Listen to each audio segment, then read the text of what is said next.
আমাদেরকে এই সংসারের মধ্যে পাঠালেন আল্লাহ।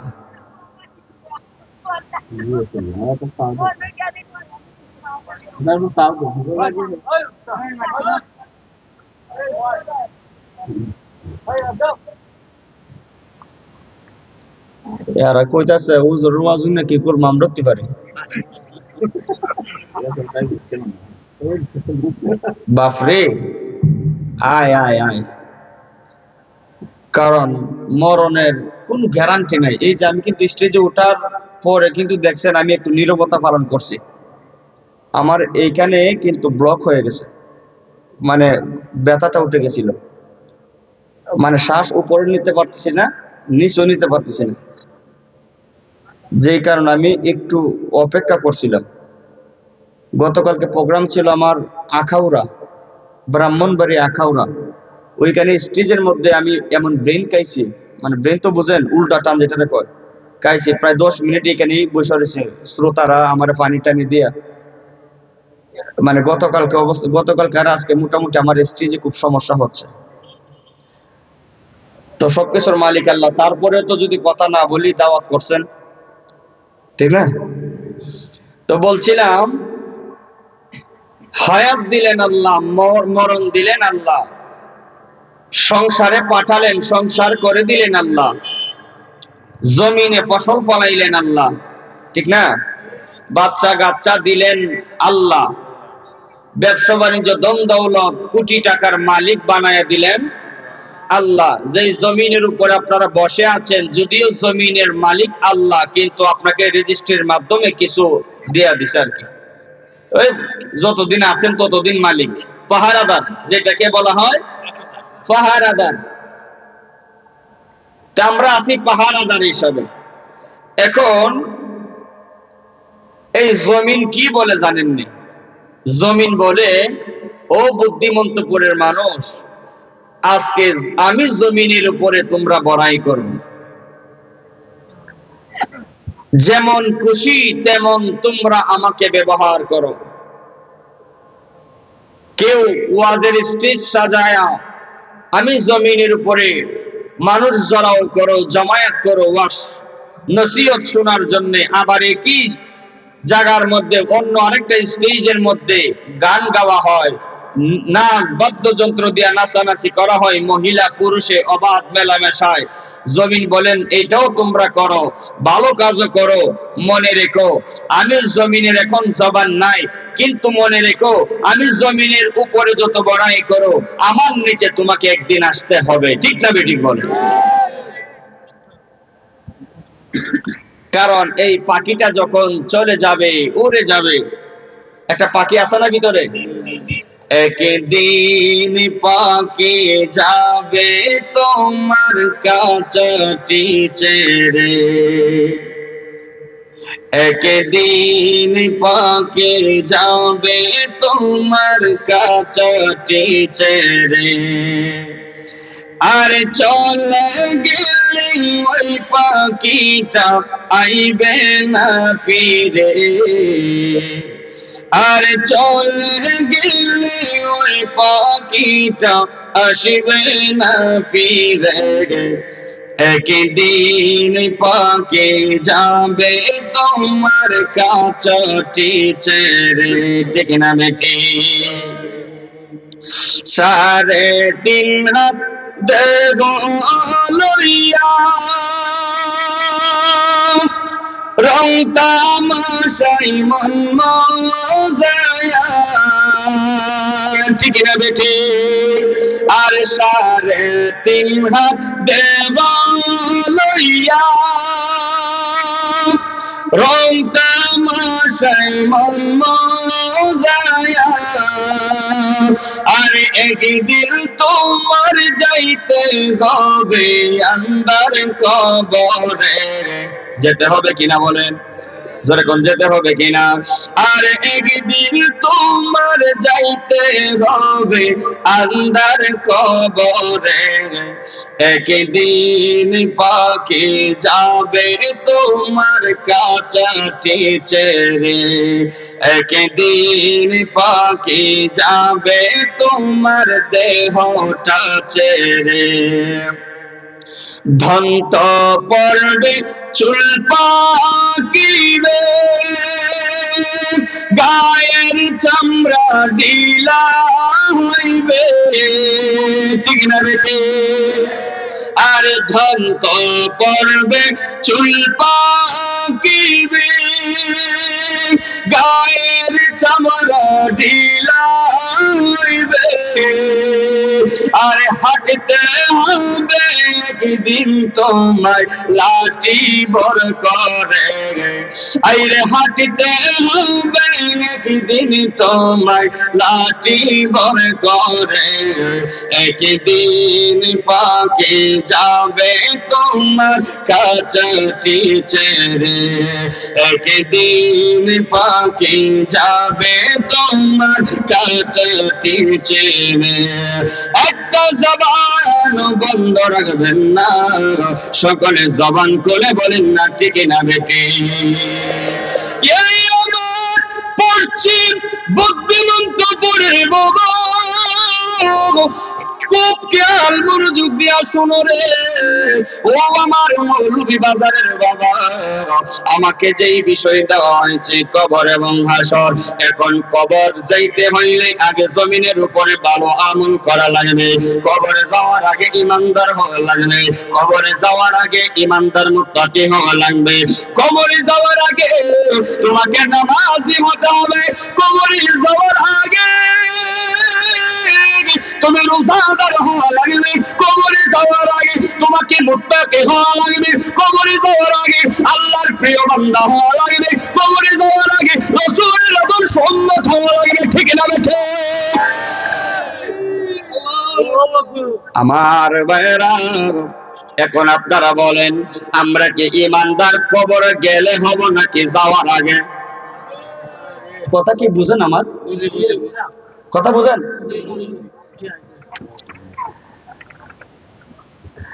একটু মনোযোগ, খুব মনোযোগ লাগে শোনো। আমার আল্লাহ সূরা মুলকের মধ্যে ২য় নম্বর আয়াতের মধ্যে বলেন, আল্লাযী খালাকাল মাউতা ওয়াল হায়াতা লিয়াবলুয়াকুম আইয়ুকুম আহসানু আমালান ওয়া হুয়াল আজিজুল গফুর।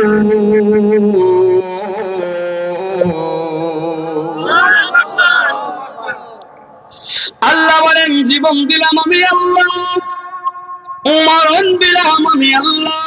ও বুদ্ধিমন্ত পীর বাবা, সকলে জবানটা ছেড়ে বলেন না, যেহেতু সবকিছু দিয়েছে আমার আল্লাহ, এখন আমরা তো আল্লাহর ইবাদত করাই লাগবে। অন্য আয়াতে আমার আল্লাহ বলেন, ওয়া মা খালাকাতুল জিন্না ওয়াল ইনসা ইল্লা লিয়াবুদুন, আমি আল্লাহ মানুষ এবং জিন জাত এই দুইটা জাতকে পৃথিবীর জমিনে পাঠাইলাম, বানাইলাম আমি আল্লাহর দাসত্ব করার জন্য, আমি আল্লাহর বন্দেগী করার জন্য। আমার জীবন পায়রারি ও মুরব্বি বাবারা, একটু মনোযোগ লাগাও। আমি কিন্তু ডানে বামে কথা বলা পছন্দ করি না, ডাইরেক্ট আলোচনার মধ্যে আমি ডাইরেক্ট ঢুকে গেলাম, যেই কারণে সকলে জবান করে বলেন আমার আল্লাহ জিন এবং মানুষের জাত এই দুইটা জাত পৃথিবীতে বানাইলেন, পাঠাইলেন আল্লাহর গোলামির জন্য। কথা ঠিক না বেঠিক? আল্লাহ যদি তার ইবাদত বندگی করার জন্য আমাদেরকে দুনিয়ার জমিনে পাঠায় থাকে, এখন আমরা ইবাদত করি কে? আমরা তো সকলে ইবাদত করতে পারি না। 5 ওয়াক্ত নামাজের মধ্যে আমরা কেউ পড়ি 3 ওয়াক্ত, কেউ পড়ি 2 ওয়াক্ত, কেউ পড়ি 5 ওয়াক্ত। কিন্তু এমনও মানুষ এই গ্রামের মধ্যে আছে রে, সাপ্তাহিক নামাজি শুধু শুক্রবারে জুমাটা পড়ে, আছে না নাই বলেন? তারে যদি দুই গাঁও বাইরে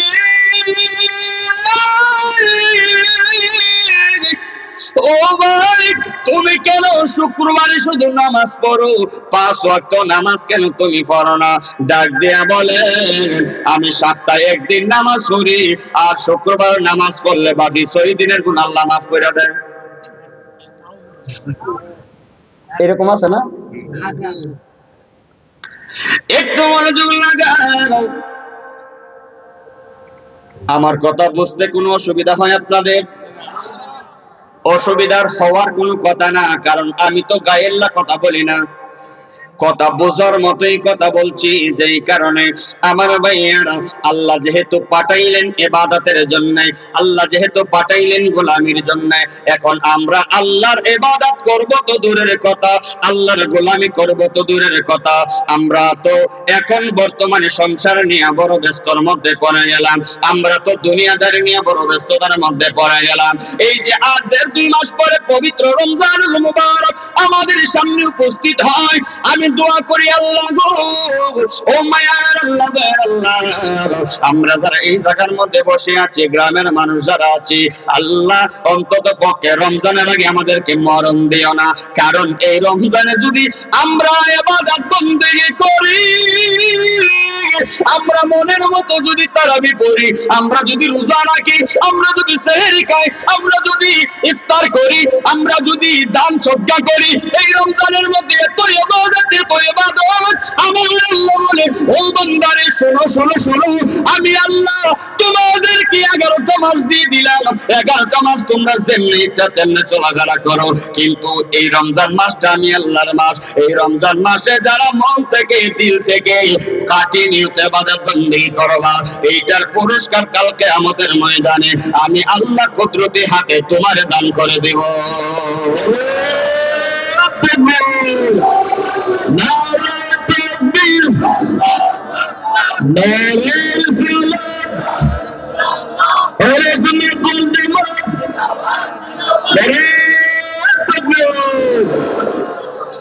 একটু মনোযোগ,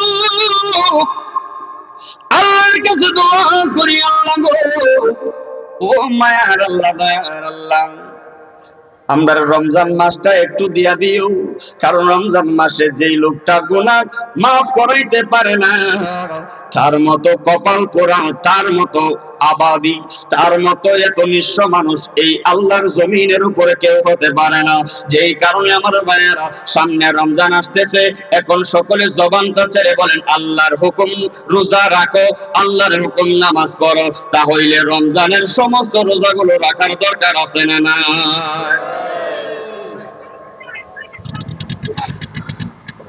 সমস্ত রোজা যদি তুমি ইমানদার হও,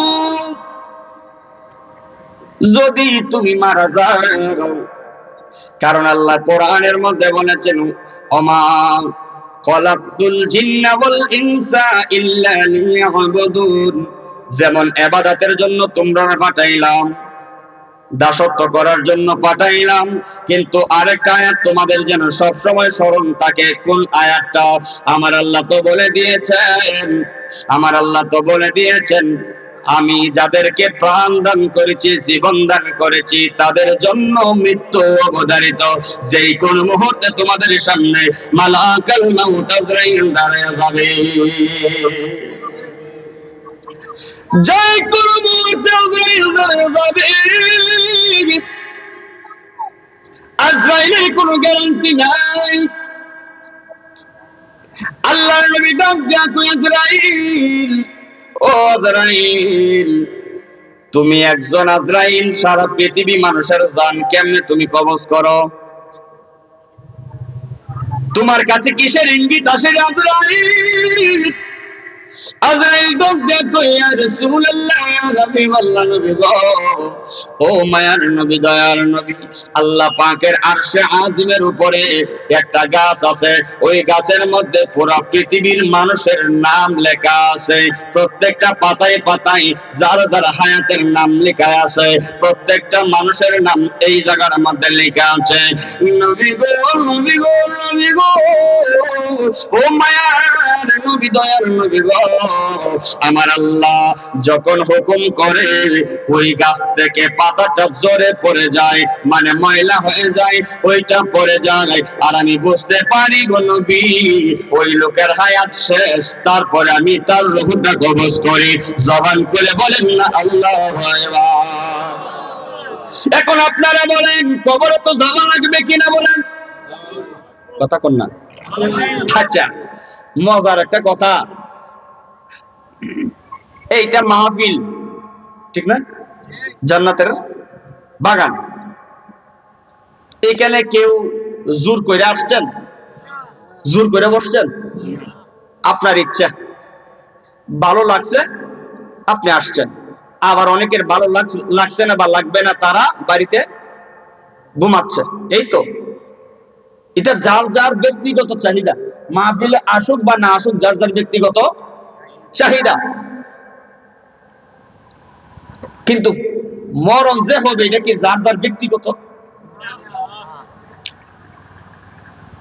আপনি বলতে পারবেন যে আজরাইল ভাই আমার তো একটা কাজ বাকি আছে, তুমি কয়েকটা দিন পরে আসো, বলা সম্ভব না? বলা সম্ভব না তো, কারণ তোমার টাইম হয়ে গেছে। এক সেকেন্ড আগেও নিবে না, এক সেকেন্ড পরেও নিবে না, যথা সময়ে তোমার রূহ চলে যাবে।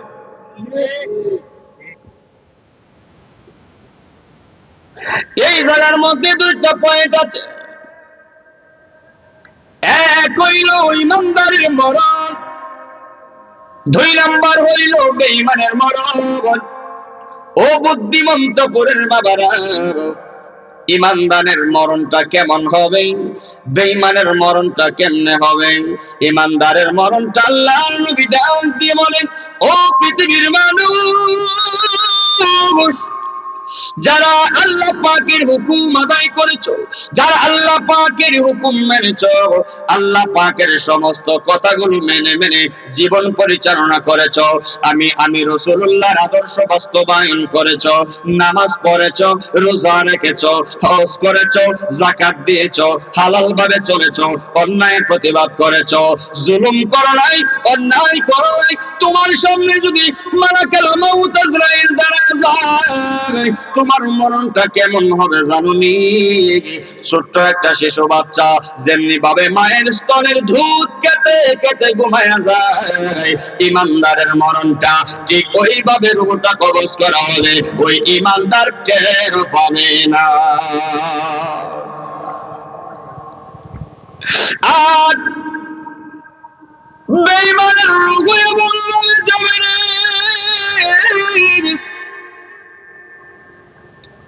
একটু মনোযোগ দিয়া বসো। বেঈমানের রূহটা এমন ভাবে যাবে, বেঈমানের সামনে যখন মালাকুল মাউত আজরাইল দাঁড়ায়া যাবে, আজরাইল যখন দাঁড়ায় যাবে, মনটা একটু নরম করে বসেন রে বাবারা, বেশি কষ্ট আমি আপনাদেরকে দিব না, ঠান্ডার রাত।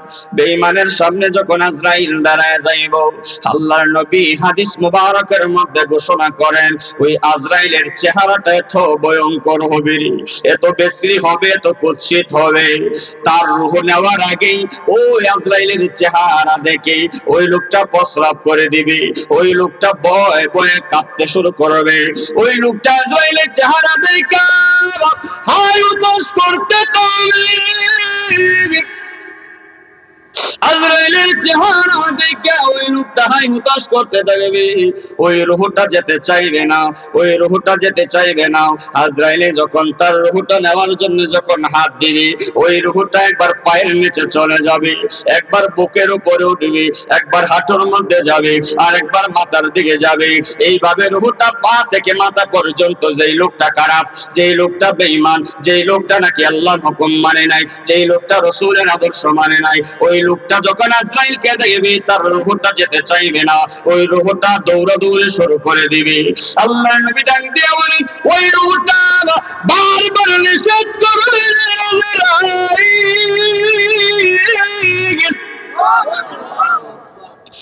আমারে তুই নিস না, আমারে তুই ধরিস না, আমারে তুই নিস না, আমারে তুই ধরিস না, আমার গায়ে তুই ধরিস না। কেন ধরবি না? কারণ আমি যার ভিতরে ছিলাম, আমি রূহটা যার ভিতরে ছিলাম, তার ইমানটা ভালো ছিল না, তার চলাচলতে ভালো ছিল না। ওই লোকটা নামাজ পড়ে নাই, ওই লোকটা সুদ খেয়েছে, ওই লোকটা ঘুষ খেয়েছে, ওই লোকটা অন্যায় করেছেন, ওই লোকটা অবিচার করেছেন, সমাজের মধ্যে দ্বন্দ্ব লাগাইছে, ভাই ভাই মারামারি লাগাইছে, স্বামী স্ত্রী ঝগড়া বাঁধাইছে।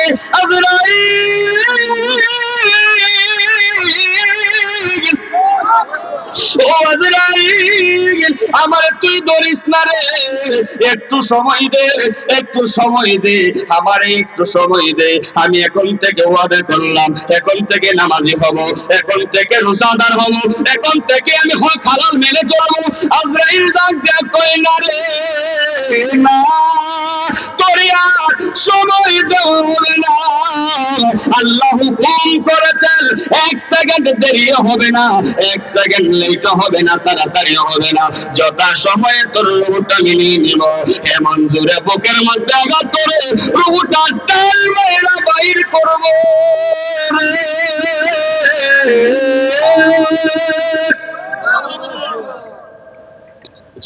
এমন ভাবে রূহটা টান মেরে করে প্রথম আসমানে নিয়ে যাবে। প্রথম আসমানে যখন রূহটা নিয়ে যাবে, তখন প্রথম আসমানের ফেরেশতারা তার নালত দিতে থাকবে, নালত দিতে থাকবে। বলবে কেন? নালতটা এই কারণে দিবি, প্রথম আসমানের ফেরেশতারা তাকে রিসিভ করতে চাইবে না। আচ্ছা বলেন, কারাফের জায়গা সমাজ আসেনি? সমাজে আছে। যদিও খারাপ মানুষের টাকা বেশি, পয়সা বেশি, ক্ষমতা বেশি, তার সামনে যদিও কথা বলতে না পারে, কিন্তু পিছনে ঠিকই মন্দ বলে। ঠিক না বেঠিক বলেন? প্রথম আসমানের ফেরেশতারা তাকে রিসিভ করতে চাবে না। এই লোকটা খারাপ, তার আমল ভালো না, আমাদের আসমানে তার জায়গা না, এইভাবে লাঞ্ছনা বঞ্চনা তার দেওয়া হবে রে। তুমি মারা গেলা, তুমি শেষ, প্রাণ পাখিটা উড়ে গেল। তুমি ভালো হও আর খারাপ হও, প্রাণ পাখিটা উড়ে গেল। গ্রামের মুরব্বী কয়জনে মিল্লা বইসা বলবে, ইমাম সাহেব, ইমাম সাহেব কোন কোন? আমার সামনে আইন, আপনি সামনে আসেন, চেয়ার নিয়ে সামনে আসেন এদিকে।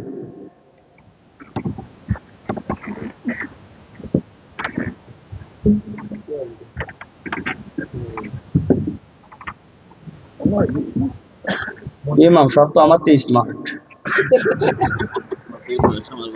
আলহামদুলিল্লাহ।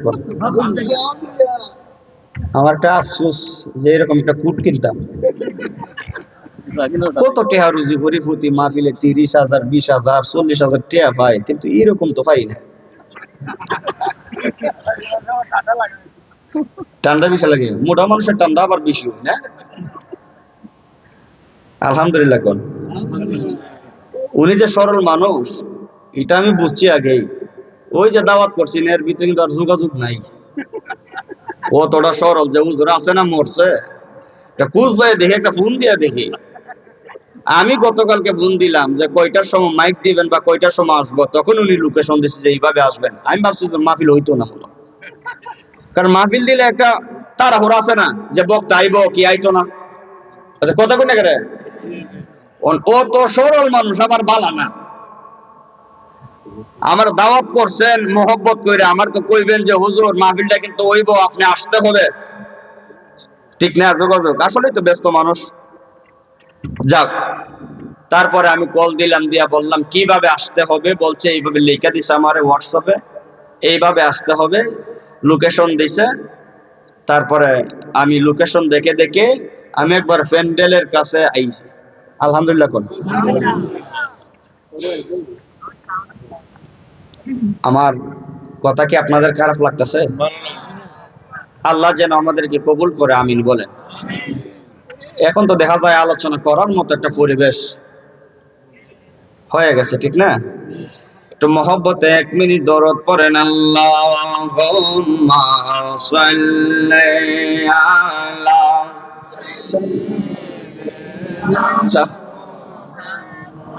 সাইয়্যিদিনা বিয়ানা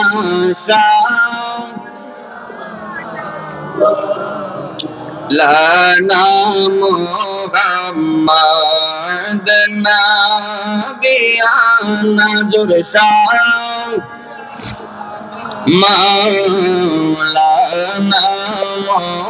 মুহাম্মাদ আল্লাহ প্রাণ ভরে সবাই সাল্লি আলা محمد نبينا مولانا محمد نبينا مرحبا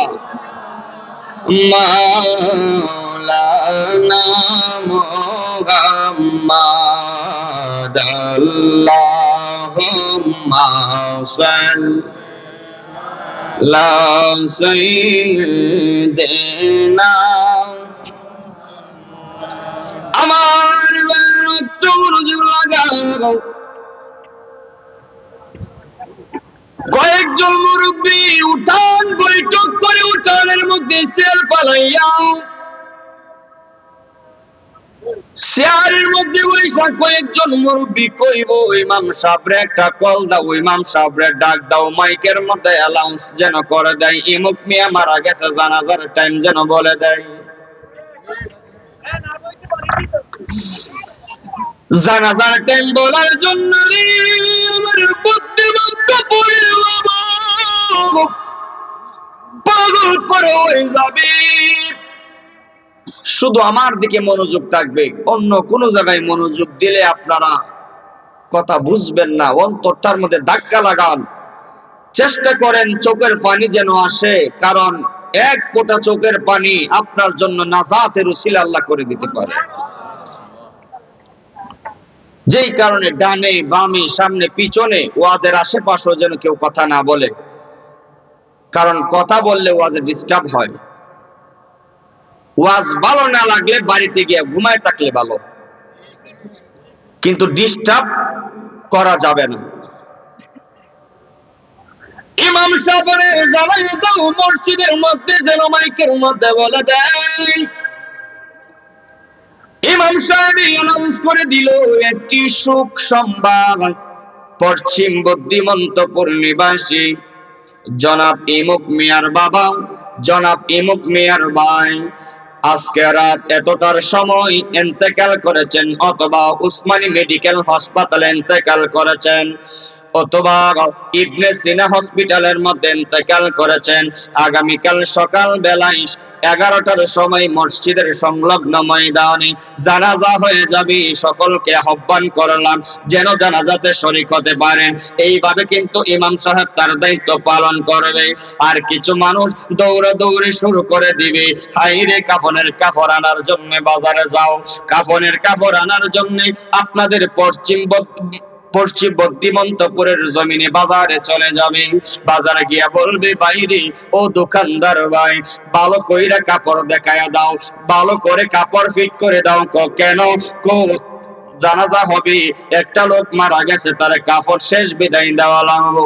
একটা জিনিস শরণাসিনী গোমা, একটা জিনিস রে বাবা শরণাসিনী, তোমারে যখন রাতের বেলা গোসল দেওয়াইয়া, যখন তোমার আগামীকালকে সকালে বিয়ে হবে, তোমারে সকাল বেলা গোসল দেওয়াইল, গোসল দেওয়াইয়া ওই গোসল দেওয়ানোর পরে তোমার গায়ের মধ্যে কিন্তু মার্কেটিং নতুন কাপড় পরায় দেওয়া হয়েছিল, পাঞ্জাবি দেওয়া হয়েছিল, তুমি সুরমা মেখেছিলা, তুমি টফি দিয়েছিলা, এবার বর জামাই যেগুলা ব্যবহার করে এইগুলা দিয়েছিলা, এইগুলা কিন্তু পুরাতন না, এইগুলা তুমি বাজার থেকে মার্কেট থেকে তুমি কিনে আনছিলা।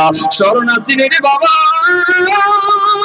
যেইভাবে তোমার বিয়ের আগের দিন গোসল করাইয়া বিয়ের দিন সকালে গোসল করাইয়া তোমারে নতুন জামা কাপড় পরাইয়া যখন বরযাত্রী লইয়া যখন তোমার গাড়িতে কইরা কইরা যখন তোমারে বিয়ের বাড়িতে নিয়ে নেওয়া হয়েছিল, ঠিক ওই রকম ভাবে তোমারে নতুন কাপড় পরাইয়া সাদা মার্কিন কাপড় পরানোর জন্য নতুন কাপড় তোমারে পরাইব।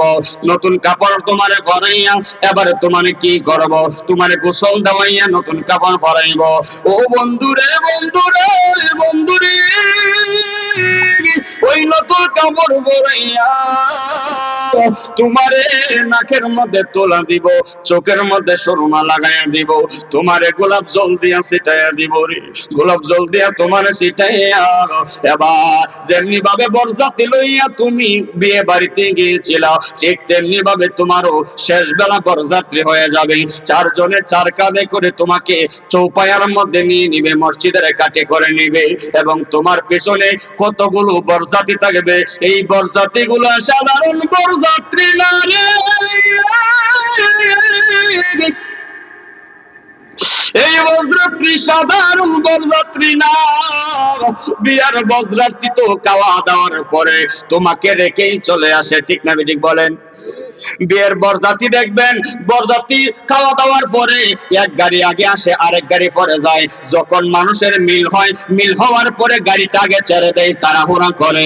কিন্তু তোমারে যখন শেষ গোসল দেওয়াইয়া কাঠের মধ্যে লইয়া তোমারে যখন কবরস্থানে নেওয়া হবে, তখন তোমার পিছনে যেই বরযাত্রী থাকবে তারা আস্তে আস্তে কইরা তোমারে কবরস্থানে নিব। একজন আরেকজনকে ডাক দিয়া কইব রে ভাই আস্তে আস্তে যা, ধীরে ধীরে যা। কেন ধীরে ধীরে যাইব? ধীরে ধীরে এই জন্য যাইবি রে, উষা নেশা জায়গা আছে, আস্তে আস্তে যা। লাশটা নাইলে লড়ালড়ি করব, কাদের মধ্যে আছে লাশ, লাশে এইভাবে হেলবে দুলবে, যেই কারণে আস্তে আস্তে যা। লাশে ব্যথা পাইব রে, ব্যথা পাইব। মায়া রে মায়া রে মায়া,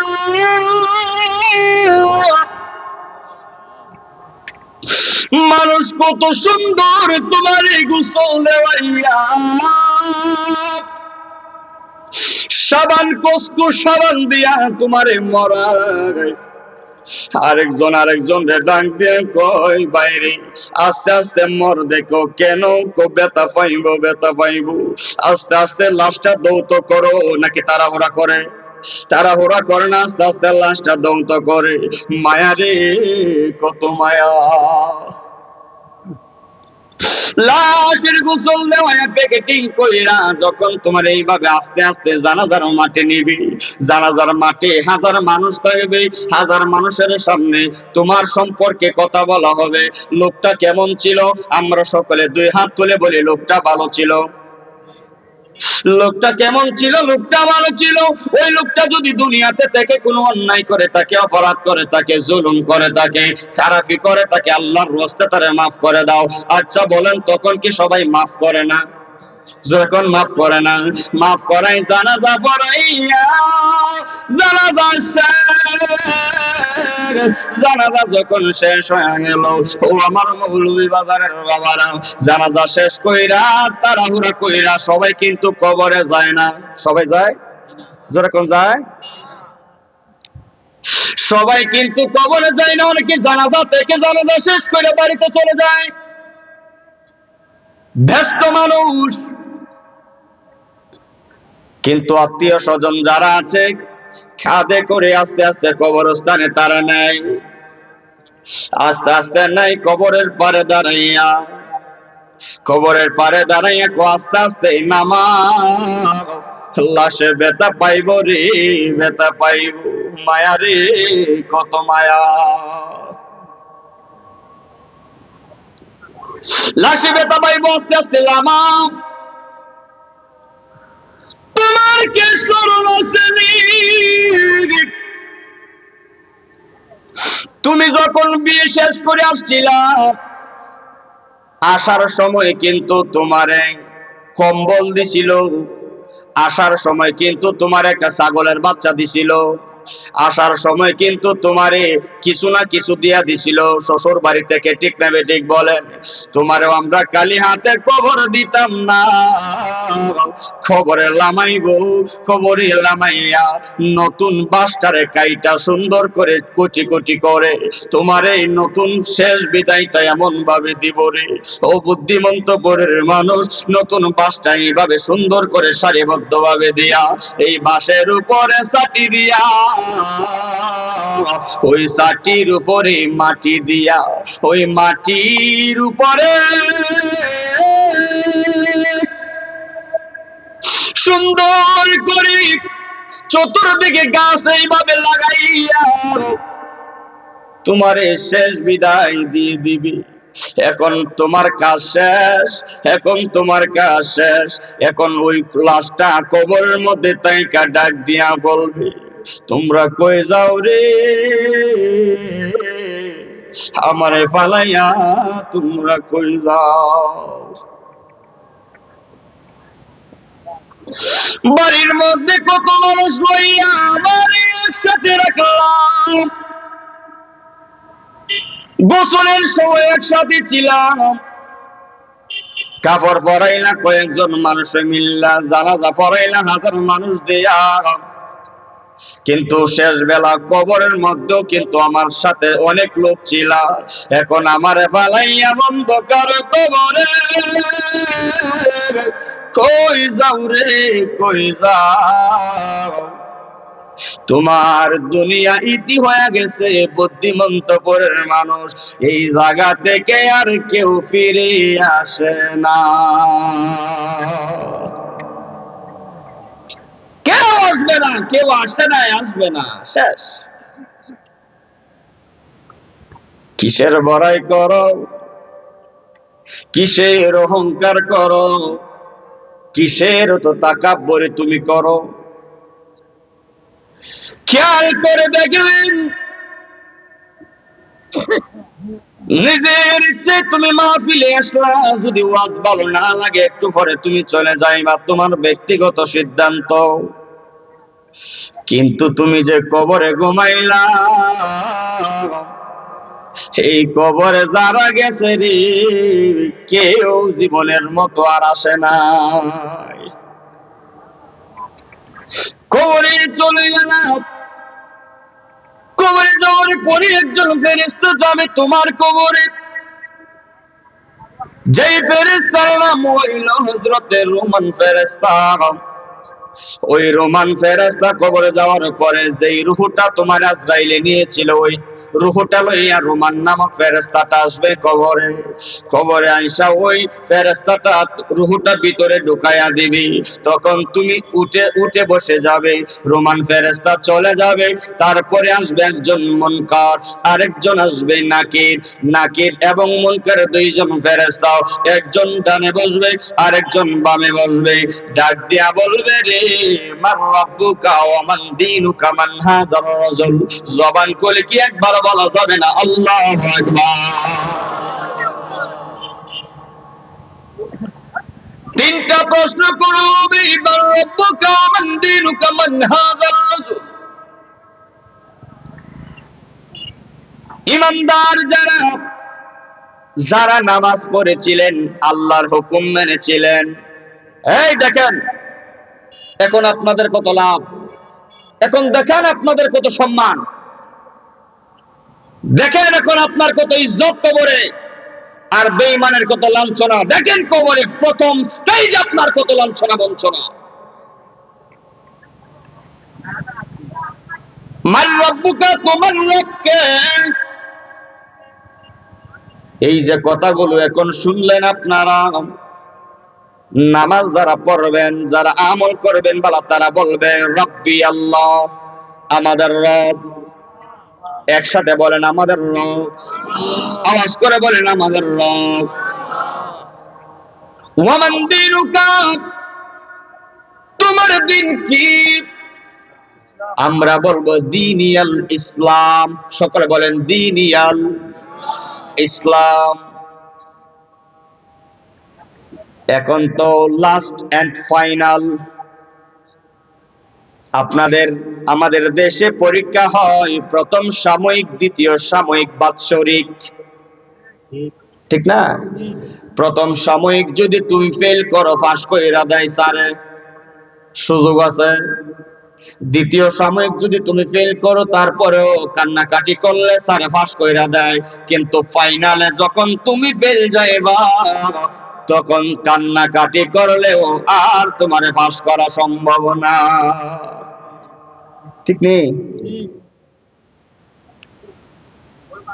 মান রাব্বুকা, তুমি বললে রব্বি আল্লাহ, ওয়া মান দীনুকা দীনি আল ইসলাম, তুমি পাস না। মান হাজার রাজুল, রাসূলকে সামনে এনে তোমারে প্রশ্ন করবে, এই লোকটাকে, রাসূলকে সামনে এনে তোমার সামনে বলবে উনি কে, ওনার সম্পর্কে তোমার মতামত কি। জীবনে হবে কি আপনার দিদার ইয়া রাসূলুল্লাহ, জীবনে হবে কি আপনার দিদার ইয়া রাসূলুল্লাহ, এ আশায় তাকি আমি গুনাহগার ইয়া রাসূলুল্লাহ। যারা ইয়া রাসূলুল্লাহ বলে বলে জীবনটা কাটায়া দিয়েছে রে সুন্নি বাবারা, যারা নবীর প্রেমে দাঁড়ায়া সালাম দিয়েছিল, যারা নবী নবী বলে সারাটা জীবন কাটিয়েছিল, যারা ওলি আল্লাহর প্রেমে মগ্ন ছিল, যারা নারী রিসালাতের পক্ষে ছিল, যারা মিলাদ কিয়ামের পক্ষে ছিল, যারা নাকি হাজির ও নাজিরের পক্ষে ছিল, যারা নাকি ইলমে গায়েবের খবর দেনওয়ালা নবী মুস্তাফার পক্ষে ছিল, যারা নাকি মাজার জিয়ারতের পক্ষে ছিল, ওই আশিকটা ডাক দিয়া বলবো ফেরেশতারা রে, তিনি আর কেউ না, তিনি হইল রহমাতাল লিল আলামিন। আল্লাহু আকবার বলেন, আর জোরে বলেন ইয়া রাসূলুল্লাহ। আমরা কবরে নবীকে চিনতে চাই কি চাই না বলেন? আর জোরে কোন চাই কি চাই না? কবরের মধ্যে যদি রাসূলকে চিনতে চাও, রাসূলের মহব্বত পেতে চাও, এই দুনিয়ার জমিনে থেকে রাসূলের ভালোবাসা, রাসূলের মহব্বত, রাসূলের আদর্শ বাস্তবায়ন করলে খোদা কি কসম, কবরে যাইতে দেরি হবে, রাসূল তোমাকে বুকে নিতে দেরি করবে না। হাত তুলে বলেন ঠিক না বেঠে?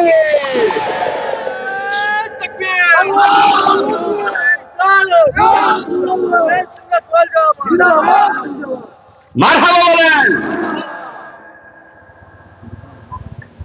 তাহলে রসুলের গান গেয়ে কি আমরা লস করলাম না লাভ করলাম? জোরে কর। লাভ হল। তো ইমানদার বলবে উনি আর কেউ নয়, উনি হচ্ছে আমাদের নবী। সুবহানাল্লাহ। বেঈমানের অবস্থা কি হবে কবরে? বেঈমানকে কইবে মার রাব্বুকা, তোমার রব কে? ওনের তো ঈমান নাই, বেঈমান। মুসলমান ঠিক, কিন্তু আল্লাহর হুকুম মানে নাই। ওই কিতাব হইন আপনি বুঝি না, কি কন আমি বুঝি না তো। কইব ওমান দিনুকা, তোমার দিন কি? কয় মৌলভী বাজারের।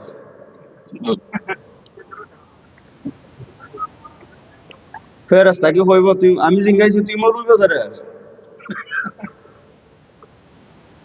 আমি বুদ্ধিমন্ত ফরের, তোরে জিজ্ঞাসি আমি বুদ্ধিমন্ত ফরের। মার রব্বুকা, তোর রব কে? আমি বুদ্ধিমন্ত ফরের। ওমান দিনুকা, তোমার দিন কি? আমি জানি না। উনি কে? মান হাজার রসুল, রসুলকে সামনে এনে বলবেন উনি কে? বাবা ওনার তো আমি জীবনে চিনি না, দেখছি না। তো শেষ নেই, জীবনের কিচ্ছা খতম নেই, কিচ্ছা খতম নেই। ওহন কইব রে নে সিলচর যখন না তোর লাগে একটা পুরস্কার আছে, প্রাথমিক পুরস্কার। কি পুরস্কার? আমার সাথে আপনারা কথা বলেন, কি পুরস্কার? প্রাথমিক মানে প্রথম একটা পুরস্কার আর কি। তে কি পুরস্কারটা দিবে? ওই পুরস্কারটা দিবে আটকাইলে একটা ফেরেশতা ফাড়াই বললা। হাটকাল চিনেন তো? হাটকাল কি কানে শুনে না? বয়রা, অন্ধ, মানে চৌকে দেখে না, ভুবা, কথা বলে না, বলতে পারে না, মানে চৌকে দেখে না, কানে শুনে না, কথা বলতে পারে না। তার হাতে একটা মোটা, ওই যে আপনাদের এখানে যে এইভাবে ভাইরা কি কয় এটারে? হ্যাঁ, মুগুর। মুগুর নেই, মুগুর দিব একটা, যেমন তেমন মুগুর না, উহুদ পাহাড়ের চাইতে বড় মুগুর দিব। মুগুর দিয়ে হইব যে এরা প্রশ্ন করছিলাম তিনটা প্রশ্নের তিনটাই বেজাল লাগাইছে, তে তুমি হের একটু প্রাথমিক চিকিৎসা দেও। আহা, ওই এই কারণে আমি মাইজের মধ্যে বলি, সংসার সংসার কইরা ভবে গো, করলি না বন্দেগি,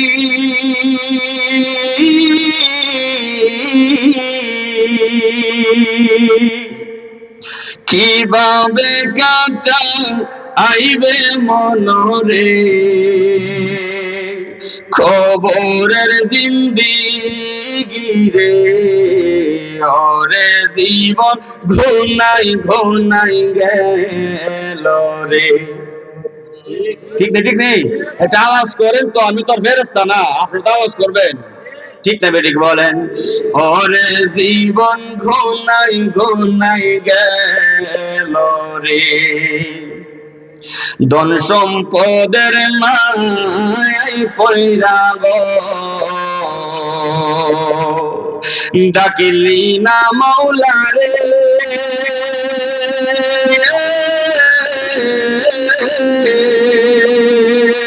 কি জানে কি উপায় হবে গো,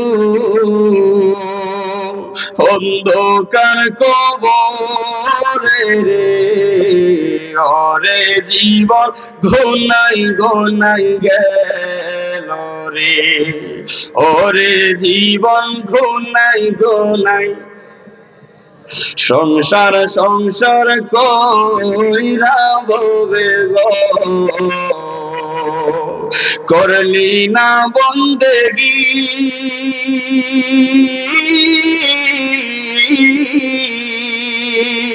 কিভাবে কাটা আইবে মনরে,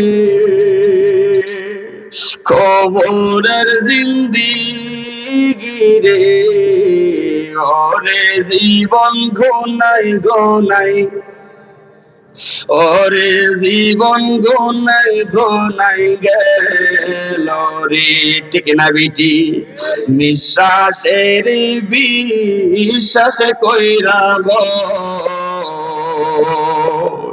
বাদলাম বাড়ি গো,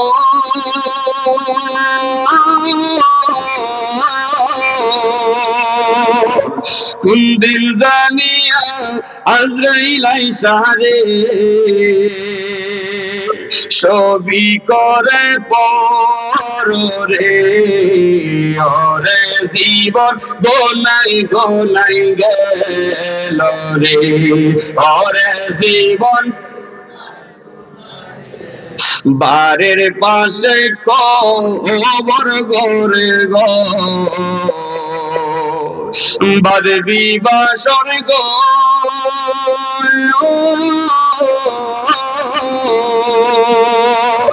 বায়ু নাই তোর বান্ধব নাই রে,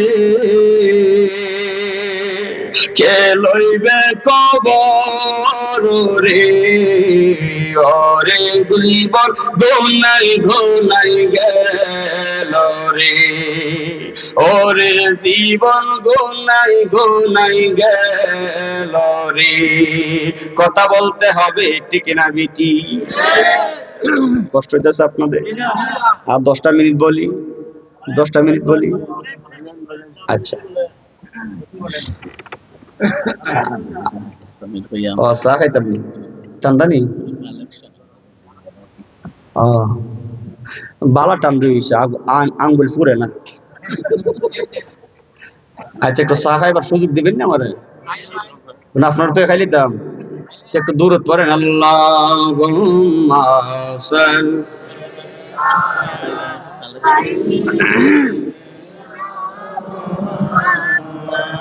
أدنى بيانا মারহাবা, ভাল লাগছে। হামাদনা বিয়ানা জোরে শাহ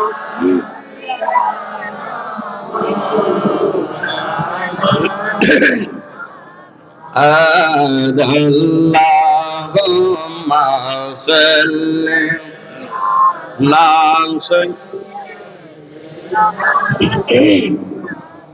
আমার প্রাথমিক চিকিৎসা তারা দেওয়া হবে। এখন আপনাদের কাছে জানতে চাই, প্রাথমিক চিকিৎসাটা যিনি নিবেন উনি কি চোখে দেখে, কানে শোনে, কথা বলতে পারে? না না না,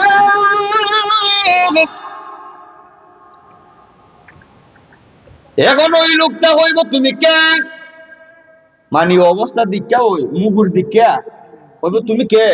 অনেকটা তো উনে না, চোখে দেখে না, তে কেটা কইতাছে কেমন কইব? মগুর দেখা কইব তুমি কে,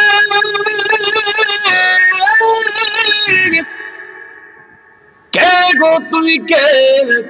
শুনবে না। সুন্দর করে মুগুরের লাঠিটা দইরা তলে এমন জোরে বাড়ি মারব রে, এই বাড়ি খাইয়া তার কবর থেকে জমিনি শত শত মাইল নিচে ডেবে যাবি। একটা বাড়ি তার ওজন কতটুকু জাননি? কিতাবের মধ্যে পাইলাম একটা বাড়ি যখন সে খাইব 50,000 বৎসর বেহুশ থাকবে, অচেতন থাকবে। জবান খুলে বলবেন নাকি আল্লাহু আকবার? আবার উঠবে, আবার বাড়ি দিবে, আবার দিবে, আবার বাড়ি দিবে। হায় রে আমার বুদ্ধিমান তো পরে বাবা,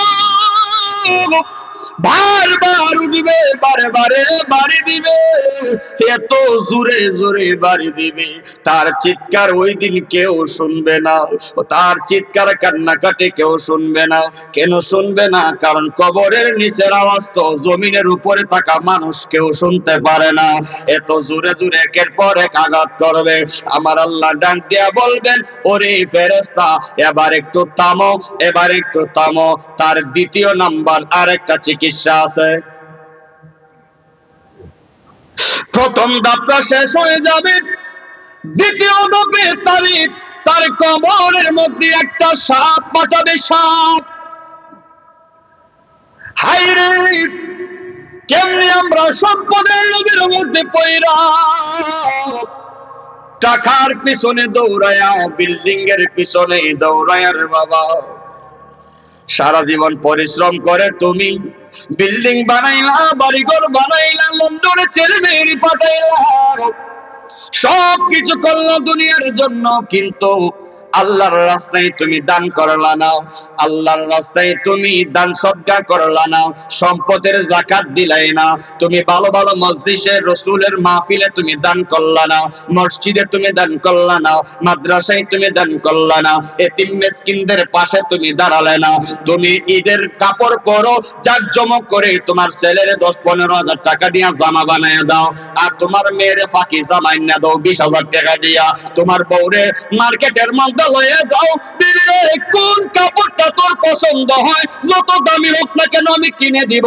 স্বামী তার স্ত্রীকে কিনে দেয়, স্বামী তার ছেলে মেয়ের কিনা দেয়। ও বন্ধুরে বন্ধুরে, কিন্তু তোমার ঘরের পাশে তোমার এলাকায় এমন গরিব দুঃখী আছে, তারা ভালো করে ভাত খাইতে পারে না, তারা ভালো কইরা প্রতিদিন ভালো তরকারি দিয়ে ভাত খাইতে পারে না। তারা ঈদের দিন চোখের পানি ফালায়া ফালায়া কান্দে, ঈদের দিন চোখের পানি ফালায়া ফালায়া তারা কান্দে। যদি জিজ্ঞেস করা হয়, বাবারে তুমি কেন কান্দো, ওই এতিম সন্তানগুলো, গরিব দুঃখী মানুষগুলো চোখের পানি ফালায়া কান্দে, হুজুর আমরা তো টাকা নাই, আমরা ঈদের মার্কেট করে দিব কে, আমরা নতুন কাপড় পরাই দিব কে, আইরে ঈদের মাঠে কত মানুষ নতুন জামা পয়রা যায়, আমরা গ্রামের গরিব বলে আমাদেরকে কেউ জিগায় না, গ্রামের অভাবী মানুষ বলে আমাদেরকে কেউ জিগায় না, আমরা রে কেউ দাওয়াতও করে না, সেমাই খাওয়াইবো তো দূরের কথা, আমরা রে ভালো বুড়া কেউ জিজ্ঞেস করে না। ওই উল্লাস করে তুমি নামাজ শেষ করে দাও। এলাকার কিছু পোলাপাইন আছে, কিছু পোলাপাইন আছে গাড়ি রিজার্ভ কইরা জাফলঙ্গের মধ্যে যায়, তারা পিকনিকের মধ্যে ঈদের দিন বের হয়, তারা অনেক জায়গার মধ্যে ঘোরাঘুরি করে, বক্সের মধ্যে গান বাজায় নাচানাচি করে, কিন্তু গরিব মানুষগুলো এত টাকা পাইবো কই, তারা তো সেমাইটা পর্যন্ত খাইতে পারে না, তারা তো নুডলসটা পর্যন্ত খাইতে পারে না, ঠিক না বেঠিক বলে? কি হবে সম্পদের পাহাড় জমাইয়া, কি হবে সম্পদের পাহাড় জমাইয়া, যদি তোমার দ্বারা গ্রামের গরিব মানুষ যদি উপকার না পায়, তোমার দ্বারা যদি গ্রামের মানুষ শান্তি না পায়, তাহলে এই টাকার পাহাড় জমাইয়া কি লাভ হবে? ঠিক না ঠিক বলে? ও বুদ্ধিমন্তপুরের বাবারা, যেই কারণে এই গরিব অভাবী মানুষের পাশে আমরা বুদ্ধিমন্তপুরের মানুষ থাকতে চাই কি চাই না? দ্বিতীয় নাম্বার, তার চিকিৎসা হবে গরিব। ওই সাপ কি আসবে, কি কথা বোঝেন তো আমার? সাপ আসবে, সাপ। ওই সাপের মাথার মধ্যে থাকবে মহিলাদের মতো লম্বা লম্বা চুল। কি ভয়ঙ্কর, কি ভয়ঙ্কর, কি ভয়ঙ্কর কবরে। আল্লাহু আকবার। ওই সাপের মাথার মধ্যে মহিলাদের মতো লম্বা লম্বা চুল থাকবে, কেশ থাকবে। তোমার কবরে যখন ওই সাপটাকে আল্লাহ পাঠাইয়া দিব, এত লম্বা এত মোটা সাপ, তুমি দেখা বেহুশ হয়ে যাইবা, কারণ এমন একটা জিন্দেগিতে তুমি আছো, এমন একটা জায়গার মধ্যে আছো, ফালাইবার জায়গা নাই, যাইবার জায়গা নাই, তোমার যন্ত্রণা খোয়ার মতো কোনো মানুষ নাই। ওই কবর দুনিয়ার মধ্যে যদি তুমি টাকার অভাবে পড়ে যাও, যদি তুমি কোনো অশান্তির মধ্যে পড়ে যাও, গ্রামের জামালার মধ্যে যদি তুমি পড়ে যাও, তোমার ভাই ব্রাদার চাচা ভাতিজা মিল্লা তোমার সমাধান কইরা দেয়। যদি 1-2 লাখ টাকার পেছো পড়ে যাও, তোমার এই গ্রামের মানুষ সবাই পয়সা একটা টাকা পয়সা তুললা তোমার সমস্যা সমাধান করে। কিন্তু কবরে মনে একটা কবর, ওই কবরে যখন তুমি সমস্যায় পড়ে যাইবা, তখন তোমার ওই সমস্যা নিজেই মোকাবেলা করা লাগবে, আর ওই সময় তো তুমি অসহায়, কেউ তোমার পাশে থাকবে না। যেই কারণে ওই কবরে যাওয়ার আগে বাবা বেশি বেশি জানের জন্য সদকা করে যাবেন, দান করে যাবেন। একটা জিনিস মনে রাখবেন, যদি আপনি ভালো একটা কাজের মধ্যে 1 টাকাও আপনি দান করেন, খোদার কসম কিয়ামতের ময়দানে এই 1 টাকাকে উসিলা করে তোমাকে হাসরের ময়দানে আল্লাহ পাক নাজাতের উসিলা ফয়সালা করে দিবে, ঠিক না বেঠিক বলেন? যেই কারণে ওই সাপটা একটা সুবল মারবে। আমার এমন একটা বিষয় দিছেন, আমি এই বিষয় নিয়ে আলোচনা খুবই কম করি, কেন জানেন? কারণ নিজের ঠিক রাখতে পারে না, কন্ট্রোল রাখতে পারে না। কারণ কবরতে আমারও যাওয়া লাগবে, হাসরে তো আমারও যাওয়া লাগবে। যেই কারণে আপনাদের ইমাম সাহেব মাওলানা, নাম কি, আবুল কালাম সাহেব, হাফিজ মাওলানা আবুল কালাম সাহেব কয়, ভাই ভাই এই আলোচনাটা আপনি করবেন, এই আলোচনাটা আমরা পছন্দ করছি আপনার, এই আলোচনাটা করা লাগবে, যেই কারণে এই আলোচনাটা আমি করলাম। আমার ভাইয়েরা, ওই সাপটা যখন সবল মারবে রে, এই সুফের বিষটা তোমার প্রায় 50 বছর সময় লাগবে দুনিয়ার হিসাবে, 50 বছর সময় লাগবে ওই বিষটা তোমার সারতে। জোরে জোরে বলবেন নাকি আল্লাহু আকবার। এইভাবে সাপ চলে যাবে। তৃতীয় নম্বরে তোমার কবরের মধ্যে আল্লাহ বিচ্ছু পাঠাবে। বিচ্ছু কত ভয়ঙ্কর, একের পর এক তোমাকে আঘাত করবে, দংশন করবে। কারণ তোমার তো মরণ নাই, মরণ আছে আর? কারণ যা মরার তো তুমি দুনিয়াতে ছিলা, মরে গেছো একবার, এখন তো আর মরণ নাই। এত মায়ের মারবো, এত কিছু করব। আমি একটা জিনিস আশ্চর্য হলাম, একটা জিনিস খুবই অবাক হলাম। আমি নাম বলবো না, কোন এক যুবককে আমি বললাম, বাইরে মানে এই লোকটা নামাজ পড়ে না, মানে খুবই বাজে বাজে অভ্যাস তার। আমি তারে জিজ্ঞেস করলাম যে ওটা মরা তো লাগবো, অন্তত পক্ষে শুক্রবারের নামাজটা তো তুই পড়তে। মানে শুক্রবার আমি নামাজে যাবো আর কি, ঘর থেকে বের হইলাম, রাস্তার মধ্যে একটা লোকরে পাইলাম, বিড়ি টানতে টানতে যাইতেছে, নবাবি করতে করতে যাইতেছে, সুট ফুট ফইরা। আমার আবার সালাম দিছে। আমি বললাম, কই যাও তুমি? যাইতাছি লুড্ডু খেলাত। লুড্ডু খেলাত তুমি আজকে জুমার দিন তুমি নামাজ পড়বা না? নামাজ পড়ে আর কি করবো, জীবন তেমনি শেষ, তা হইব না খবরে। নাউজুবিল্লাহ। হ্যাঁ,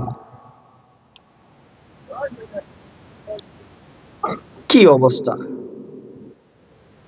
বিনা কারণে যদি কেউ শুক্রবারের জুমা 3 জুমা ছেড়ে দেয়, সে মুসলমানই থাকে না। বিনা কারণে, মানে আপনার দরকার আছে, কারণ আছে, এই অন্য বিষয়, কিন্তু কোন কারণ ছাড়া সুস্থ আছেন আপনি, মন ভালো সুস্থ, অন্য কাজ করতে পারেন, কিন্তু আপনি শুক্রবার জুমাটা যাইতে পারেন। আল্লাহ রাসূল বলেন, 3 জুমা যদি একাধারে কোন ব্যক্তি বাদ দেয়া দেয়, ওই লোকটা আর মুসলমানের খাতার মধ্যে নামই থাকে না, নতুন করে আবার তওবা করে মুসলমান হওয়া লাগে।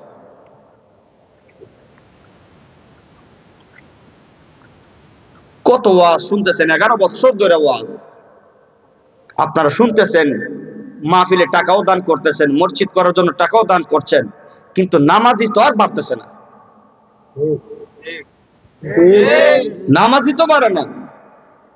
সামনে রমজান আসতেছে, হুরা তারা কইরা 10 তারাবি পর্যন্ত মসজিদের বারিন্দায় পর্যন্ত জায়গা নাই, 11 তারিখ থেকে লোক নাই। কয় ভাই তুমি নামাজ পড়তা না? আরে প্রথম তো পড়ছি, আবার লাস্টে আবার পড়া বান্দালা মনে পাগা মাথা বলে বান্দালা।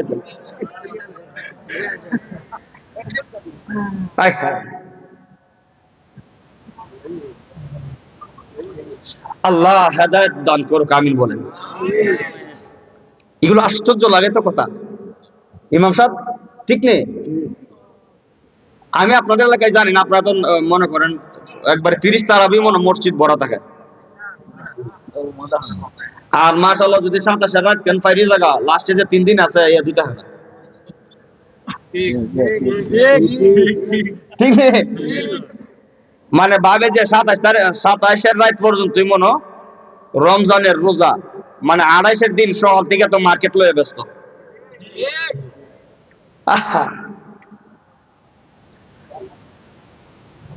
যেই কারণে আমার বুদ্ধিমন্ত পরিবার, বিচ্ছু আসবে, সাপ আসবে, আটকাইল্লা ফেরেশতা আসবে, এইভাবে কবরে। এখনো হাসরে গেছেন না, এখনো হাসরে কিন্তু আপনি যান না। এই কবরের মধ্যে একের পর এক আযাব, একের পর এক আযাব তোমার সহ্য করতে হবে। এই আযাব সহ্য করাইয়া আমার আল্লাহ এক সময় ইসরাফিলকে হুকুম করবেন, ইসরাফিল রে, ও ইসরাফিল, সিংহার মধ্যে ফুৎকার দাও, সিংহার মধ্যে ফুৎকার ফুৎকার দিবে, একটা নয় দুইটা নয়, একটা নয় দুইটা নয়, তিনটা ফুৎকার দিবে, তিনবারে তিনটা ফুৎকার দিবে। এই তিনটা ফুৎকারের শেষ হয়ে মাঝখানে পৃথিবী কিয়ামত হয়ে যাবে, আসমান জমিন উলটপালট হয়ে যাবে, জমিনের নিচে হীরা মানি জহর স্বর্ণ সব উপরে চলে আসবে। ওই জমিনের নিচে যত আল্লাহ সম্পদ রেখেছেন মওজুদ, সমস্ত সম্পদ উপরে চলে আসবে। আকাশের তারকাগুলো যেইভাবে পানির মতো টপ টপ টপ টপ করতে করতে গাছ থেকে যেইভাবে ফল পড়ে, বড়ই গাছের মধ্যে এইভাবে নাড়া দিলে যেইভাবে বড়ই জমিনের মধ্যে পড়ে, আকাশের তারকাগুলো আসমানের তারকাগুলো এইভাবে জমিনের মধ্যে আস্তে আস্তে পড়তে থাকবে। ও বন্ধুরে আমার, এইভাবে যখন করবে তখন তোমার সবকিছু সমাধি হয়ে যাবে, সবকিছু সমাধি হয়ে যাবে। এই পৃথিবীতে আর কিছুই থাকবে না, সমস্ত কিছু থাকবে শুধু পানি আর পানি।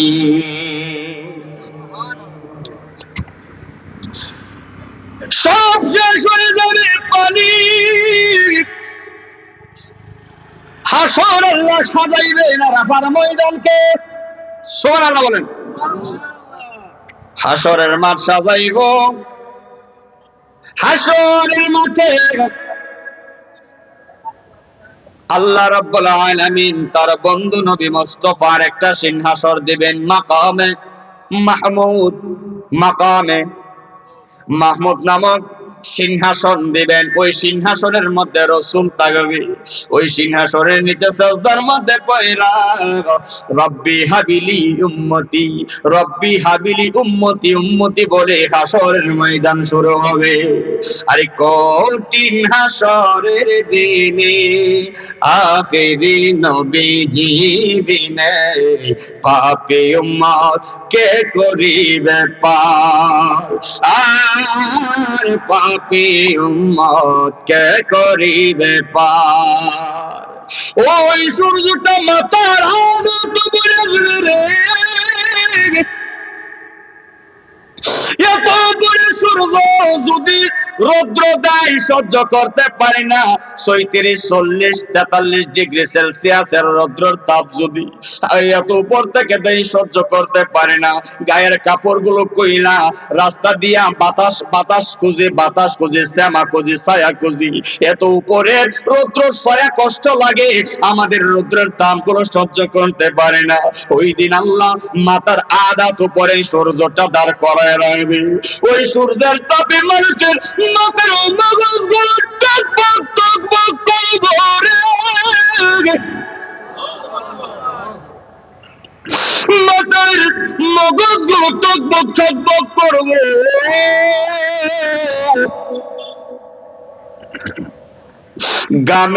গামের সাগর হয়ে যাবে, পুইজের সাগর হয়ে যাবে। ওই সাগরের মধ্যেই তুমি আমি সাঁতরাইতে থাকবো। এত কঠিন মুসিবতে যদি দয়াল আল্লাহ দয়া না করে, মায়ার নবী যদি আমাদেরকে সুপারিশ করে তাই না কাছে না নেয়, বুদ্ধিমন্ত পরের মানুষ এখন আপনারা আওয়াজ করে বলেন আমাদের কোনো বাঁচার উপায় তাই থাকবে না, থাকবে না। ও সব শেষ হয়ে যায়। আপনাদেরকে বেশি কষ্ট দিয়ে ফেললাম আমি? সব শেষ হয়ে যাবে। তারপর মিজান আছে না, ফুলসিরাত, হাসরের অবস্থা এত ভয়াবহ হবে, নিজের গামের সাগর হবে। এই গামের সাগরে তুমি সাঁতরাইতে থাকবা, নাক বরাবর তোমার গামের সাগর হয়ে যাবে, বাঁচার সুযোগ নাই। ওই কান থেকে বাঁচতে গেলে, ওই কান থেকে রেহাই পেতে গেলে, ওই কান থেকে যদি নিস্তার পেতে চান, তাহলে আল্লাহর হুকুম, রাসূলের আদর্শ, ওলি আল্লাহর জীবন বাস্তবায়ন করার দরকার আছে না নাই বলেন? আল্লাহ পাক যেন আমাদেরকে সেই তৌফিক দান করে, সকলে বলেন আমিন। আর জোরে বলেন আমিন। আমি এই কবরের মৃত্যু পথযাত্রী যারা, আমরা তো সবাই চলে যাব, মৃত্যুর পদবর্তী যাত্রী যারা আমরা, আসুন একটা সিদ্ধান্ত আজকে থেকে নেই। সিদ্ধান্তটা হইল ওয়াজ তো শেষ না। আমি তো আসো রাইছি, মিজান রয়েছে, ফুলচিরাত রয়েছে তো। আই হাই রে, ও মানুষ পাগলা তিতা মিডা সিনে না, পাগলার জিলাপি দিও না। ভাবছে যে কইছি শেষ নিয়ে করে লাই, আরে টাইম তো আবার অনেক হইছে, শেষ হওয়ার ফতক তো অত লম্বা তো আর ওয়াজ করি না।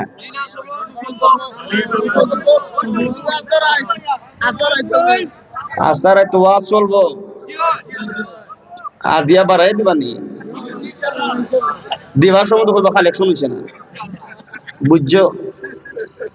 এমনি এমনি বুক ব্যথা করতেছে আমার। আমি তো গরিব টাইম দিকে চাইছি না। মার হাবা কোন কি কষ্ট দিয়েছে আপনাদের? একটু মহব্বতের সাথে দরুদ পড়েন, আল্লাহুম্মা সাল্লি। পানি বোতল নেই। আদনা বিয়ানা শাম মাওলানা মুহাম্মদ। itu maula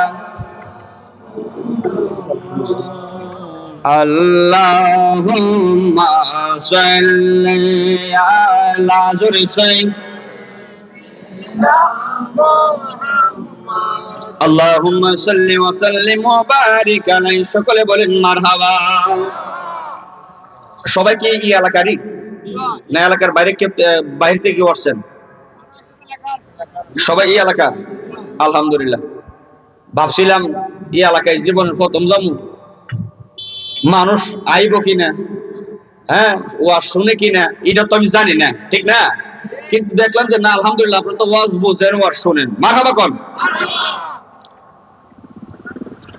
বলতে চেয়েছিলাম হাসরের মাঠে এরকম অবস্থায়, ওই কঠিন মুহূর্তে আমার আল্লাহ 7 শ্রেণীর মানুষকে আল্লাহর আরশের ছায়ার তলে জায়গা দিব। সুবহানাল্লাহ। এই কঠিন মুসিবতে যখন মানুষের গামের সাগর হয়ে যাবে, এই মুহূর্তে মানুষের আল্লাহ রাব্বুল আলামিনের আরশের ছায়ার নিচে 7 শ্রেণীর ব্যক্তি ছায়া পাইবে। এর মধ্যে এই ফুলা মানে কই যাও বাবা রি বাবা, সারাদিন যদি গেম খেলে চোখ তার চোখ রাখে না, মানে ঘন্টার পরে ঘন্টা বয়ে থাকে। আর ওয়াজও বইলে মুতে ধরছে, ফাঁদে ধরছে, আগা ধরছে, এই ধরছে, সেই ধরছে, ফানের ত্রিয়াসে ধরছে, বিড়ির ত্রিয়াসে ধরছে, কত ত্রিয়াস দিয়ে মাহফিলে আইলে হয়। আর এই চায়ের দোকানের মধ্যে ছবি যখন সারে ডিসলাইক, তখন ডাক দেয়, এটা শেষ রিতারে, টানাইস না গানটা দিকটা লই, টানাইস না। 2 ঘন্টা, 2.5 ঘন্টা, 3 ঘন্টা ফিল্ম দেখে শহর ফাটিও দেয় না। আর ওয়াজ আইলে ফেরের বেদনা, কোমরের বেদনা, মাথার ধরা, ঘুমে ধরছে, যাইতাম গা। এইগুলো সারতে পারি না, দিক আজকে আমাদের এই অবস্থা, ঠিক না? ঠিক বলেন আমার ওই কঠিন আসরের পরিস্থিতিতে 7 শ্রেণীর ব্যক্তি আল্লাহর আরশের ছায়ার তলে জায়গা পাইব। এর মধ্যে 1 নাম্বার যিনি আল্লাহর আরশের নিচে ছায়া পাবেন, ওই লোকটা হইল ন্যায় বিচারক। জবান খুলে বলবেন নাকি সুবহানাল্লাহ? কে পাইব? ন্যায় বিচারক। ন্যায় বিচারক কে পাবে? ন্যায় বিচার বুঝেননি আপনারা? অনেক বিচারক আছে, আগামীকাল সকাল 10টার সময় বিশাল বড় মজলিস, বিচার হবে রাতে একটা বান্ডিল ফাইলে সকালের বিচার উল্লাহ পাল্লা আছে না? আপনাদের এই দেশ হইতা নাই আছে? বাটপার বাটপার, কত সম্মান আল্লাহ দিয়ে রাখছে। ওই চিন্তা করেন একবার, আল্লাহর আরশের ছায়ার তলে জায়গা পাইব 1 নম্বরে যারা, এই দলটা হলো ন্যায় বিচারক। তো ন্যায় বিচার করা আল্লাহর কত বড় একটা মহৎ কাজ। সুবহানাল্লাহ। যেই কারণে যারা সর্দার, গ্রামে যারা সর্দারি করেন, মাইকের আওয়াজ যারা শুনছেন, যারা মুরব্বী আছেন, আপনাদেরকে মানুষ নেই বিচার করার জন্য। দুই পক্ষের কথা শুনে যেইটা সত্য, সত্যের পক্ষেই রায় দিবেন। এটা যদি আপনি অন্য দলের বিপক্ষে চলে যান, আপনার কিছুই করার নাই। কারণ আল্লাহ রসুলের আইন যেটা, ন্যায়ের পক্ষে কথা বললে কিয়ামতের ময়দানে, হাশরের মাঠে আল্লাহর আরশের ছায়ার তলে তোমার জায়গা হয়ে যাবে। জোরে জোরে বলেন ঠিক না ঠিক? টেহা কতদিন থাকবো? টেহা কতদিন থাকে? টেহা হইল হাতের ময়লা। এই দেখেন, এখন আপনার পকেটে 1000 টাকার একটা নোট আছে, মাহফিলটি বাইরে ধরেন রাত পর্যন্ত বহরে থাকবো, সকালে নাস্তা করার লাগি বাজারে গেলে 100 নাই, বন্ধু বান্ধব আর 2-4টা থাকলে 150 নাই। ঘর থেকে যদি ফোন দেয়া হয় ফান নাই, সুবারি নাই, বা 1 কেজি মাছ আইন 1000 নাই। ই তোমার টেকাটা জায়গা মাছওয়ালার হাতে করে মাছের গন্ধ। এই মাছওয়ালার টিকা জায়গা শীতলের সুটকি, শীতলের লোকদের হাতে ই টেকার মধ্যে বা সুটকির গালান করে। ই টেকাটাই আবার জায়গা আপনার ওই যে এইটা কি কয়, এক দরের দোকানও, তখন আবার কেন এটা একটু প্রমোশন হয়। টেকা তো একসাথে কিন্তু একটু প্রমোশন হয়। আবার জায়গা একটু হাই কোয়ালিটি সোসাইটির দোকানে টেকা তো টেকা ওই তোমার এই এক টেকা সারা বাংলাদেশ ঘুরতেছে নাটকের মঞ্চের মতো।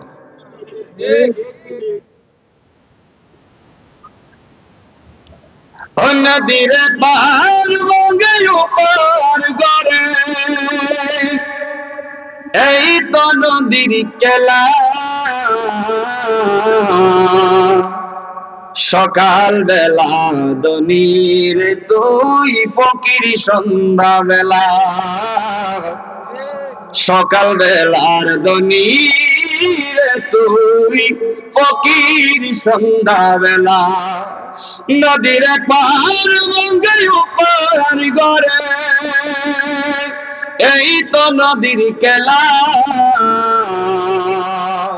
সকাল বেলা দনি তুই ফকির, সন্ধ্যা বেলা। ঠিক না বেটি? এবার তোমার নেওয়া হবে মিজানের পাল্লার সামনে। কোথায় নেওয়া হবে? সবাই বলেন কোথায় নেওয়া হবে? মিজানের পাল্লার সামনে। ফাগড়িটা করলে কি আপনাদের সমস্যা হইব? মাথা গরম হয়ে গেছে গা। কোন ফাগড়ি সার আওয়াজ মারহাবা কোন?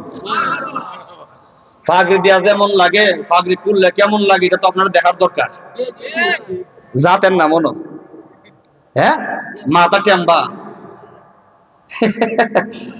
লম্বা চুল তো, আজকে 15-16 বছর ধরে চুল রাখছে। কত কত তুফান যাইটা উঠবে, ঠিক না?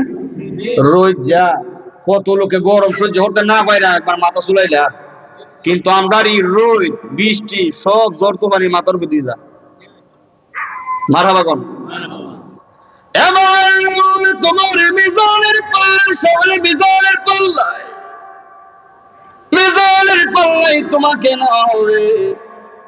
ফেরেশতারা তোমার নেক আমল বদ আমল, এই নেক আমল বদ আমল তোমাকে ওজন দেওয়াবে। ওজন দেওয়াইয়া তখন তোমার চোখের সামনে ওজন মাপাইয়া তখন তোমাকে ওজন দেওয়া হবে। ওজনের মধ্যে 1 ইঞ্চি পরিমাণ, জাররা পরিমাণ যদি তুমি ইমানদার হয়ে থাকো সেই নেকটাও উঠবে। ভালো কাজ যদি জাররা পরিমাণ তুমি করে থাকো এই কাজটাও তোমার উঠবে। জাররা পরিমাণ যদি তুমি বেঈমানি করে থাকো, মুনাফিকি করে থাকো, এইটাও বদ পাল্লার মধ্যে উঠে, এই মাফের পাল্লায় উঠে যাবে। এবার তোমার সমস্ত মাফামাফি করে তোমার খারাপের আমল, বদ আমলের পাল্লাটা ভারী হয়ে যাবে। এবার ফেরেশতা তোমার কি করবো জানো নি?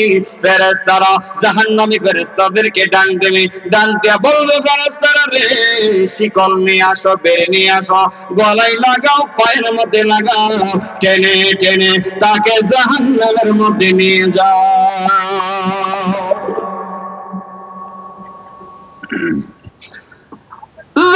জাহান্নামী ফেরেশতারা তোমার টেনে টেনে জাহান্নামের দিকে নিয়ে যাবে।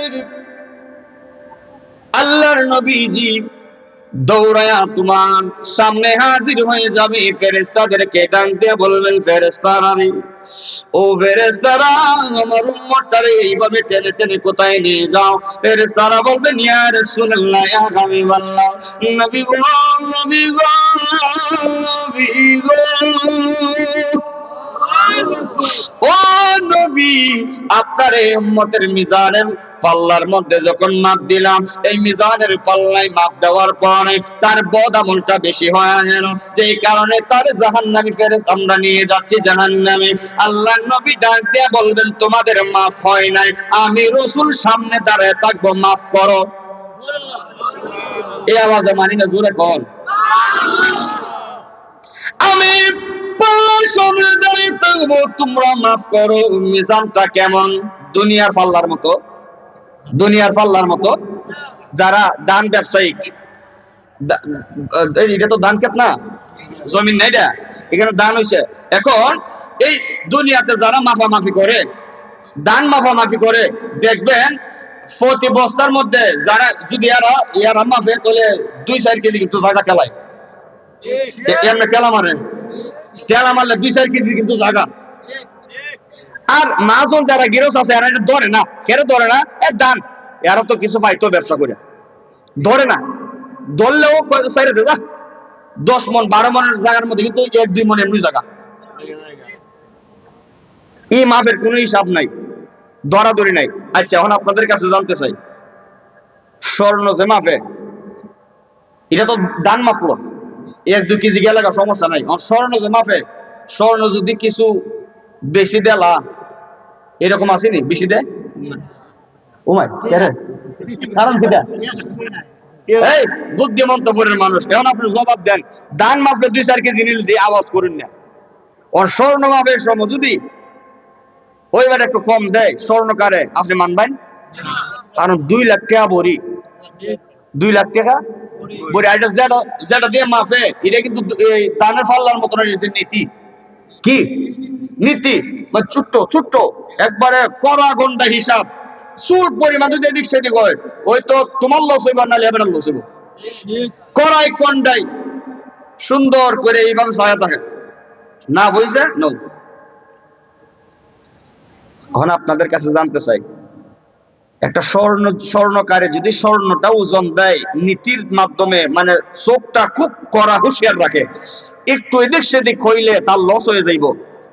এখন বান্দার সারা জীবনের আমল হিসাব নিকাশ করার জন্য যেই পাল্লাটা দিয়ে মাপবে, এটা কি স্বর্ণের চাইতো দামি না? নীতিটার চাইতো দামি না? তাহলে কি আল্লাহ তো বলেছেন, যাররা পরিমাণ যদি তোমার নেক আমল থাকে, এটারও আল্লাহ টাইনা এই পাল্লার মধ্যে তোমাকে মাপ দিবে। আবার যাররা পরিমাণ যদি গুনার কাজও করে থাকো, এইটাও তোমাকে যাররা পরিমাণ তোমারে এই গুনার মধ্যে দিয়ে দিবে। আল্লাহর নবী বলেন, ও ফেরেশতারা, আমার সামনে মাপো, আমি দেখছি না, আমার সামনে আবার মাপো। ওই ফেরেশতারা আবার মাপ দিবে। মাপ দেওয়ার পরে আল্লাহর রাসূল তার পকেট মুবারক থেকে হাত মুবারক ঢুকাইয়া একটা টুকেন, একটা কাগজ এই পাল্লার মধ্যে ছেড়ে দিবে। খোদা কি কসম, খোদা কি কসম, ওই নেকের পাল্লাটা মুহূর্তের মধ্যে ভারী হয়ে যাবে। সাহাবায়ে কেরাম ওই ফেরেশতারা ডাক দিয়ে কয়, ইয়া রাসূলুল্লাহ, আগে মাপলাম বৎকার পাল্লাটা ভারী হয়ে গেল, আর এখন মাপলাম নেকের পাল্লা ভারী। কি দিলেন, কি দিলেন? আল্লাহ রাসূল বলেন, এই বুদ্ধিমন্তপুরের জমিনে যারা নাকি আল্লাহর রাস্তায় আমি নবীর মহব্বতে এই মজলিসের মধ্যে 1 টাকাও দান করেছিল, আমি রাসূল মদিনাতুল মুনাওয়ারা থেকে এই কাগজটা লিখিয়েছিলাম, এই কাগজটা রেখে দিছি। আজকে এই পাল্লার মধ্যে তার এই আমলটা তুলে দিলাম, সাথে সাথে তার নেকের পাল্লা ভারী হয়ে গেল। তাকে তুমি জান্নাত দিয়ে দাও। আর জোরে বলেন। তাহলে দান করলে লাভ নেই? জোরে কোন, জোরে কোন। জান্নাতি হয়ে গেল। মিজানের পাল্লা শেষ হয়ে গেল, এবার তোমাকে আমাকে হবে ফুলসিরাতের ফুলের ঘাট। বন্ধুরে, এত লম্বা ওয়াজ এই বছরের ভিতরে পড়ছি না। বুদ্ধিমন্তপুরের মানুষ কি প্রেম লাগাইলো, এরা জানে যে এই ওয়াজটা দিলে একটু লম্বা হইব, যেই কারণে সারাসারি নাই, নাইলে আরো আধা ঘন্টা 40 মিনিট আগে আমি মাইক সাইরা দিতাম। যেহেতু আপনার বলছেন আর অনেক দূর থেকে আইছি, জামু তো সারা রাত লাগাইয়াম, তো ওই একটু সময় দিলে বালা। এটার কারণে আমি মহব্বত দিছি, নাইলে দেখেন হুজুররা কিন্তু আবার একটু মানে টাইম মেনটেন করে বেশি চলে, গড়ির টাইম দেখে বারবার 1 ঘন্টা নিয়ে গেছে গা, 1.5 ঘন্টা নিয়ে গেছে গা, ঠিক না? আমার কিন্তু অনেক টাইম হয়েছে, কোন সময় উঠছিলাম কি আলাসিনি, 12:30 বাজে, ওই উঠছিলাম 10টা কত উঠছিলাম। আমার ফুলসিরাতের ঘাটে তোমাকে নেওয়া হবে, ওই ওই ফুলসিরাতের ঘাটের সামনে।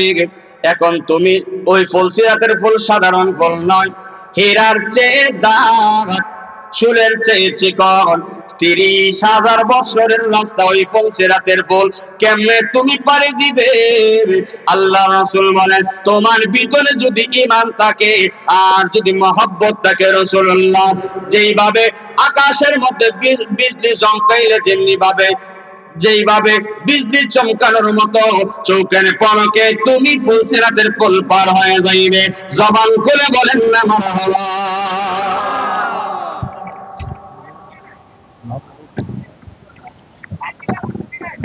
কবর, হাসর, মিজান, ফুলসিরাত। কবর, হাসর, মিজান, ফুলসিরাত, এই যে 4টা ঘাট, যদি আমল ভালো না হয় তাহলে কি আমরা চলতে পারবো? যেরকম চলতে পারবো? চলতে পারবো না। এই কবর, হাসর, মিজান, ফুলসিরাতে আমরা যাব কিন্তু একসাথে সবাই। ওই তো কেউ আগে মরে কেউ পরে মরে, কথা বলেন না? কেউ আগে মরে কেউ পরে মরে, কিন্তু হাসরের মাঠে কিন্তু একসাথে সবাই যাবো, একসাথে হাসরের মাঠে যাবো। মাপ দেওয়া হবে একজনের পর একজন, এই সিরিয়ালে থাকবেন। তাহলে আল্লাহ যেন আমাদের ঈমান আমলটা মজবুত করে, আমিন বলবেন না? ওই ঘাটগুলো আপনি পার হওয়ার জন্য মরার ভয় করে এমন একজন মহব্বতের মানুষ, আমি টাকা কে আছে পয়সা কার আছে সেটা আমি জানি না,